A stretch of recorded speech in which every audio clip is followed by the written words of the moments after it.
quarterback so you can take advantage of a mistake, or if he tries to run. We knew Garrett had a little bit of mobility. So you have the zone. So, if he tries to take off, you see him. But from a man-to-man standpoint, you're going to obviously be a lot closer to these guys. They're not going to have natural soft spots. It's not as easy to throw passes on man-to-man coverage. But the flip side is when you play man-to-man versus a guy who can run, we did see him escape the pocket and have a nice little run. Also, when it's man-to-man coverage and these receivers are CeeDee Lamb, Amari Cooper, Michael Gallup, and you can get some of those scenarios where they're matched up on linebackers, that's not going to be good for us. So that's kind of the reason why the defense played the zones that they were playing. The Cowboys did a good job of keeping them in base personnel. If the Cowboys play, and obviously Mike Hilton not being out there, you definitely feel that as well, because Mike allows you to play small ball because he's so effective in the run game. You can go out there with sub package, so then you don't get TJ or Bud lined up against receivers in the slot. You'll have Mike Hilton out there traditionally because, even if you try to run it, Mike is tough enough that he can play the run as if he was just a small weak side linebacker. Yeah. Right now, with him not being out there along with Tyson, you can't go small ball like that, because even though Cam Sutton and Justin Lane are really good from a coverage standpoint, they don't give you the same impact from a run support standpoint that Mike Hilton does. So that does play into it as well. So for the Cowboys, they say we're going to go base personnel. So by me going base, or by me going 12 personnel, right, 1 running back, 2 tight ends, that's going to make you have to keep your linebackers out there. And now from there, we talked about how, okay, instead of line up in a basic 2 receivers on one side, 2 receivers on the other side, let's make 3 people on one side, have the tight end on the backside, or leave a receiver on the backside. If you leave the receiver on the backside, it makes you have to keep a corner over there. So now you can't have that corner come over there and make it better for you. And now, shoot, my O-line protect just enough.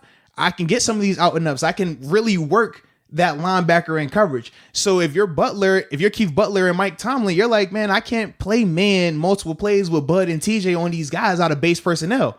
So we're going to have to go zone.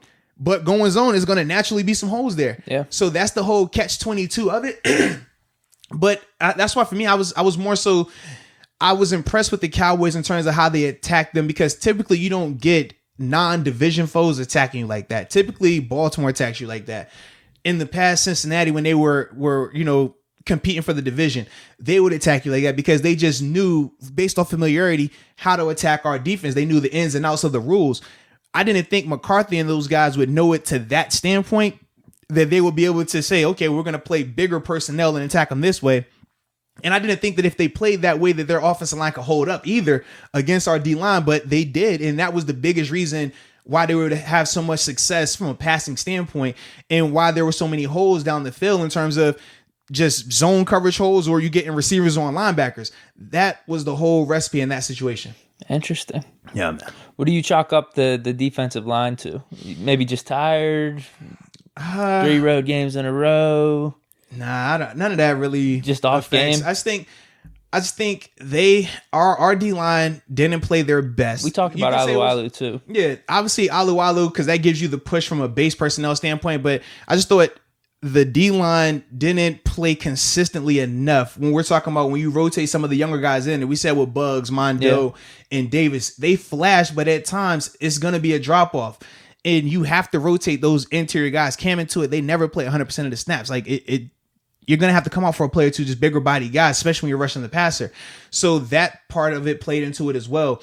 And then, like I said, some of the stuff, man, Garrett made good throws and had good reason. They obviously had some good schematic stuff that they did to kind of keep us off balance. So I think all of that played into why our defense, in particular our defensive line, didn't have the productivity that we would wanted them to see. I don't think it had anything to do with multiple road games.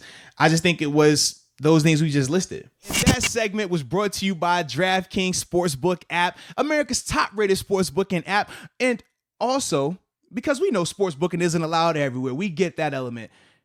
But you do play fantasy football, right? We know about fantasy football, right?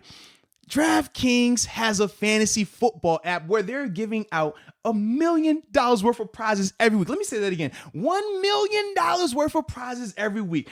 All you have to do is download DraftKings fantasy football app. I mean, you're going to get back in the game for that, right? I will, yes. I got back in the game for it because I'm just like, man, I need the opportunity. That's all I want is a chance. You know who my quarterbaacks got to be? Oh, that's got to be.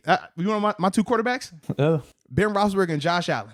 Absolutely, baby. Absolutely. So whatever you're doing, man, get the app, download DraftKings Fantasy Football app, use the promo code MOATS, that's MOATS, and let's get after this thing, baby, because all we need is a chance. That's it. We just need a chance.